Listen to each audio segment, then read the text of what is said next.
कमजोर कर रहे हैं।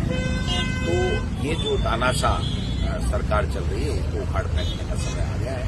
हम 5 स्टेट्स में दम से लड़ेंगे, सरकारें बनाएंगे और 2024 में इंडिया जीतेंगे।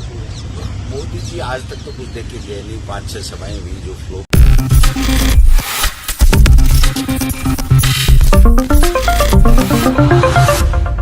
देखिए, CWC की बैठक में बहुत ही महत्वपूर्ण फैसले लिए गए और चुनाव की तैयारी को लेकर पूरी तरीके से हमारी कांग्रेस पार्टी तैयार है।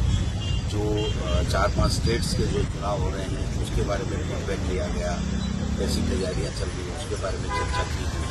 और राहुल गांधी जी खड़गे साहब का पूरी तरीके से एक संदेश था कि जिस प्रकार से 9 साल से मोदी सरकार अहंकार में डूबी हुई है, संवैधानिक संस्थाओं का दुरुपयोग कर रही है, अब समय आ गया है, क्योंकि एक भी वादा उन्होंने पूरा किया नहीं है। और जो राहुल गांधी जी की यात्रा के बाद में जो मुद्दे उन्होंने देश को दिए थे कि महंगाई कम नहीं कर पा रहे हैं, बेरोजगार जो रोजगार नहीं दे पा रहे हैं, ये इनकम टैक्स की CBI का दुरुपयोग कर रहे हैं, लोगों को डरा रहे हैं, धमका रहे हैं, चुनी हुई सरकारों को गिरा रहे हैं, लोकतंत्र को कमजोर कर रहे हैं। तो ये जो तानाशाह सरकार चल रही है इसको उखाड़ फेंकने का समय आ गया है। हम 5 स्टेट्स में दम से लड़ेंगे, सरकारें बनाएंगे और 2024 में इंडिया जीतेंगे। मोदी जी आज तक तो कुछ देख के गए नहीं, 5-6 सभाएं हुई जो फ्लोप रही हैं उनकी।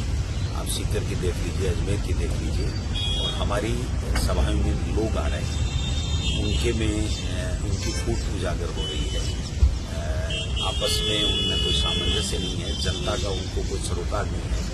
मोदी जी पिछले चुनावों से पहले अजमेर और जयपुर में कह के गए थे कि ARCP को राष्ट्रीय उद्योग में घोषित करेंगे, लेकिन उन्होंने कोई ARCP को राष्ट्रीय उद्योग घोषित नहीं की। अभी भी हम उम्मीद करते हैं, अब देर आए दुरुस्त आए, अब भी अगर वो कुछ घोषणा करते हैं तो आने का मतलब है, वरना तो वो चुनावी मूड में रहते हैं 24 घंटे और 365 दिन। तो हो सकता है चुनावी मूड में आए, लेकिन अब जनता हकीकत समझ चुकी है और कि वो जुमलेबाजी की सरकार है, केंद्र की सरकार, और राजस्थान की सरकार काम करने वाली सरकार है।